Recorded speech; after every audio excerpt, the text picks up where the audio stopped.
Life in Sonderville, Todd Chapter 5C, The Anthem of the Silent.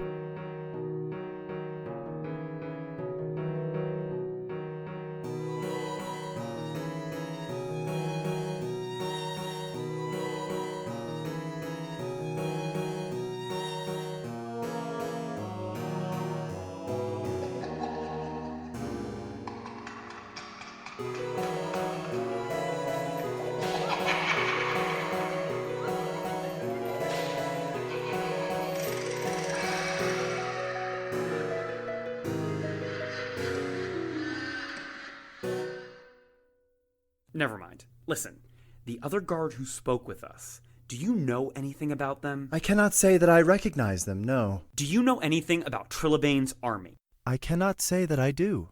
I met them once, very briefly. Cade told me they were regulars in Sonderville. Cade is a friend of yours? She works for Kelleher Labs. She was with me earlier today, but I doubt you saw her. Ah, yes, the lottery woman. What do you mean, lottery woman? Whenever she shows up, it's a two-part lottery. Whether you are lucky enough to be escorted by her and Goliath out of the Circo, and whether or not you ever come back. Wait, why haven't they come back? That is beyond my knowledge. Well, they aren't being pardoned, I know that for certain. Maybe Kelleher is... What is your suspicion? I don't know Janine or Professor Kelleher all that well, but I do know for a fact that they care about these prisoners. Like you and I. I'm not... Yes. Like you and I. Perhaps Professor Kelleher is searching for some kind of loophole.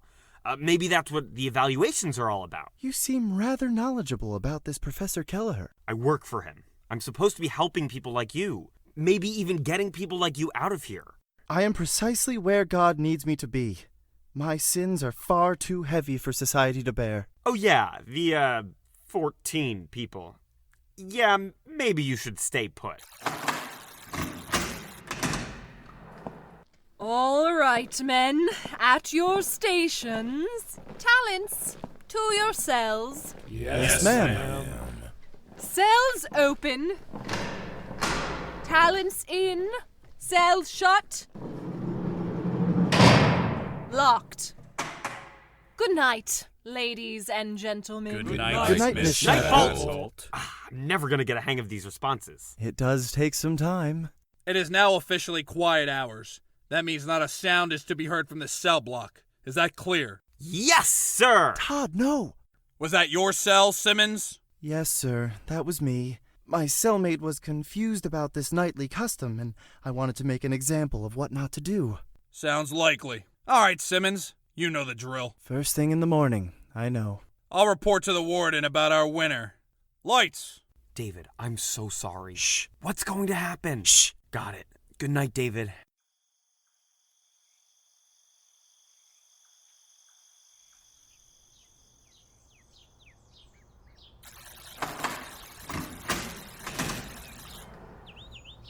Good morning, my fine talents. Good morning, ma'am. Morning already. Oh, geez, what time is it? David? Where? It is time for our morning rehearsal. Men, at your stations. Formation. Line up quickly. Excellent. Now, men, please escort this star-studded single-file line to the dining hall. I didn't hear him get up this morning. I feel like I would have. I guess I was just in a really deep sleep. Halt! We will go no further until told. I knew that one. Guards, please open the doors. David!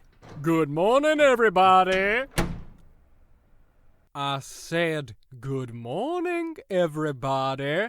Good morning, sir. Wait, that's my shirt. Today we have a special treat for all of you. For me, too. I have to say that when Captain Maddock told me that we had a winner so soon after dinner and that it was none other than our pious pal David Simmons, well, I damn near fell out of my chair. Now, everyone, please give your equal in iniquity your unified attention. Silent, silent, silent as a disease that attacks the heart. Silence could not save me, I was wicked from the start. Actions speak louder than words, so I will remain dead still, like a wolf that stalks a shepherd, waiting for its chance to kill. Silent, silent. Silence can be broken, but easily reformed. My allegiance now with silence, on my soul that oath is sworn. I dedicate my life to peace, to make amends for all my noise. Taciturn my words will now cease, it is my only choice. So I'll be silent, silent. Silent as my footsteps in a stranger's home. Silent till my last day, only then can I atone. Obedient, quiet, silent, my voice locked without a key. My compliance sworn, not violent, my thoughts will die with me. Now that was truly astounding. How about a round of applause, ladies and gentlemen? All right, enough. Mr. Simmons, that was one of the best renditions that I have ever heard here. Thank you, sir. I didn't know you were a singer. Tell me something. Are you classically trained? No, sir. Wrong answer. What are you doing, boy? When somebody asks, are you classically trained, it doesn't matter the subject or the truth. You say yes. No one is going to check you on that. Like me. Did you know that I am a classically trained oboe player? No, sir. Does that impress you? Yes, sir. Do you know if it's true or not? No, sir. Well, there you have it, folks. Now you two are classically trained. David, wouldn't it be great if we could advertise your execution as a classically trained performance? I'm confused, sir. I guess I gotta quote scripture for you, huh? Warden, I don't know, 12? 7? I never finished the book. We'll call it 19. Warden 19. Then the harbinger of justice looked down at the poor bastard and said into him, Please, do not mock my faith. You're worried about me mocking your faith. Me? Have you ever stopped to consider why it is that you're here right now? I know precisely why I am here. Are you sure? Because I'm pretty positive that one of the rules of your unmockable faith is to not kill. Am I remembering that correctly? That is correct. You know, I thought so. Thou shalt not kill, right? God makes a pretty big stink about that one. And then there's you, high and mighty, worried about who is saying what about your imaginary friend. And yet not only did you kill, but you pulled off a baker's dozen that would make Sweeney Todd blush. Is that not a mockery of your good faith? I am prepared to face my judgment and to pay for my crimes with my life. How noble of you. Oh, now that I think of it, Captain Maddock. Yes, sir. What was it that you reported to me last night? Something regarding this young man and...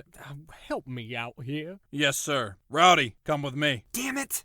Coming, sir. Yesterday at dinner, sir, these two had a tussle. A tussle between the doctor and the priest? What was it over? Which one the children should be more afraid of? Just need a dentist and a drunk daddy and you've got yourself fixins for an all-star brawl. It was over food. Captain Maddock, next time this runt speaks to me without addressing me properly, take him outside and make a concrete diary. Yes, sir. Let's try this again. What was your fight about, Doc? It was over food, sir. Dave's a good singer, but that was truly music to my ears. Go on. I was thoroughly enjoying my meal, and then David started to eat off of my plate. I was upset, sir. Understandably so. Now, David, what have you to say for yourself? Nothing, sir. Coveting thy neighbor's foods. Tisk, tisk, tisk.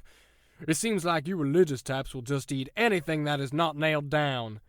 Well, actually, now that I think about it, that hasn't stopped you either. Sir, with all due respect... Enough of this.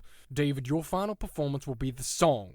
Dr. Todd, we'll set you up with a juggling act. I cannot juggle, sir. Well, you'll be great at the end. That's what the people come for, after all. Now, it's about time for Captain Maddock and myself to make our next scheduled appointment. Isn't that right? Yes, sir. Come along, Mr. Brohane. You don't have to pull me. I'll walk myself. Beth, where you at? Back here, sir. What can I do for you? Get these fine folks ready for rehearsal. Officer Vendari, Yes, sir. why don't you take these two feuding gentlemen somewhere where they can settle their differences indefinitely? Indefinitely? I will not participate. You will. Everyone does. Officer. Right away, sir. Men? Yes, ma'am. ma'am. What's happening now, David? He expects us to work together. That doesn't sound so bad. It's cooperative confinement. Getting worse. We will be locked in an unlit unit within a larger cell. Either we both get out, or no one does. Why did you say you're not going to participate? For your sake, I will. Not today, men. What? Neither of you will be going into cooperative confinement. Stay quiet. Keep up the pace. Where are we going? You'll see. This is the morgue. I'm really not liking this. You will before long. The diligent and fearless Vendari. How my eyes swell at the sight of your righteous visage. You are too kind. No way! How did it come to be that I am the one who is unaware? David, this is Trilobane. Friends, rejoice! The stranger from the train station. As I recall, you declared yourself a friend of Trilobane and his army. I certainly did. Allow me to embrace you, brother. How do you come to this horrid place? I was thrown in a cell by the warden. Well, by Goliath, but because of the warden. You have spent your final hours in this wretched hellhole. Breathe easy. Your liberation is underway. Join us, and we shall systematically break each bolt and lock and chain until only bricks and rocks remain. I'm in. Thank you. Oh, thank you. Thank you. Officer Vendari, please take me back to my cell. David, don't you see? We can get out. I must stay. You're being given a second chance at life, Simmons. You could learn from your mistakes and help fix a broken world, or you could continue to rot. It isn't that simple. You are having a moral dilemma, sir? There is no dilemma. I know my fate. I must die here. What about me then? You said that this was God's plan for me. Must I die here too? I simply wanted to help you come to acceptance. Well, now we don't have to accept it. Vendari, have you reported on this one to me before? No, he was here before me. I never got access to his file. There is nothing you need to know other than the fact that I am far worse than any other man or woman in this place. Do you know how I know that is false, Brother David? My guess is you are perhaps blind? I, not me. But evil itself absolutely is. True evil is not capable of self-reflection. It only has its own gross intentions in mind. Wickedness is not a burden to the villain. Rather, its driving force. Simply put, evil does not recognize self. You seem to know of your misdeeds. Therefore, you are not evil, only flawed, like all of man, both living and dead. And now, you have a chance at redemption. I cannot. Officer Vendari, was this your plan? Excuse me? Did you know that we would be here right now having this meeting? No, I will admit that I am working on opportunity. Okay, well, take us to the cooperative confinement. What? Todd, you don't have to do that. I came to Sonderville because I wanted to help the people who have been victimized by this place. I'm sure that whatever you're planning will work for the rest of the prisoners, but I need to know that when it comes to the one who may be left behind, that I did all I could first. The only way I can assure the safety of you both is if you join us now. We can figure out a new plan. David, you wanted to help me accept my being here. I want to help you accept your freedom. Todd, no. The warden will be suspicious if I am not back to report soon. What is the final word, Todd? We have come to the end of this chapter, and a decision must be made. To join David in confinement, listen to Todd Chapter 6E. To join Trilobane's group, listen to Todd Chapter 6F. In this episode of Life in Sonderville, the part of Todd Lovelace was played by Jordan Friedman. The part of David Simmons was played by Christopher Newman. The part of Elizabeth Shadbolt was played by Kelsey Carroll. The part of Captain Maddock was played by AJ Mastrangeli. The part of the Warden was played by Mark Swift. The part of Hugh Brohane was played by Darren Frank Earl. The part of Officer Vendari was played by Hannah Gaffney. The part of Trilobane was played by Jeffrey Koval. Additional voices provided by Eric Dan, Jeffrey Koval, and Alan Winter. Original music provided by AJ Mastrangeli. Mixing and editing by Mark Swift. Life in Sonderville was written by Mark Swift and produced by Oh the Fool. Thank you for listening to Life in Sonderville.